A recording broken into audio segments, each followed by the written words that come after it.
বন্ধের 7 ঘণ্টা পর আবারও মোবাইল ইন্টারনেটে ফেসবুক ও মেসেঞ্জার চালু করে দেয়া হয়েছে। তবে এখনও বন্ধ আছে রাশিয়া ভিত্তিক অ্যাপ টেলিগ্রাম।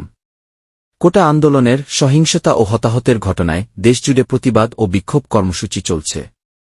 শুক্রবার ছুটির দিনেও রাজধানীতে ছাত্র, জনতা ও অভিভাবকদের প্রতিবাদ কর্মসূচি অনুষ্ঠিত হওয়ার মধ্যেই আবারও বন্ধ করা হয়েছিল ফেসবুক। পাশাপাশি টেলিগ্রামও মোবাইল নেটওয়ার্কে বন্ধ হয়ে যায়। মোবাইল অপারেটর সূত্রে জানা যায়, মোবাইল নেটওয়ার্কে ফেসবুক ও টেলিগ্রাম বন্ধে তাদের নির্দেশ দেয়া হয়েছিল। তাই দুপুর 12টার পর থেকে ফেসবুকের ক্যাশ সার্ভারগুলো ডাউন করে রাখে মোবাইল অপারেটররা। তবে সন্ধ্যা 7টার পর ফেসবুকের ক্যাশ সার্ভারগুলো আবারও সচল করে দেয়া হয়েছে বলে নিশ্চিত করেছে মোবাইল অপারেটররা। এর আগে কোটা আন্দোলনের সংঘাতের কারণে 17 জুলাই রাত থেকে 31 জুলাই পর্যন্ত ফেসবুক, মেসেঞ্জার এবং অন্যান্য সামাজিক যোগাযোগ মাধ্যম বন্ধ রাখা হয়েছিল।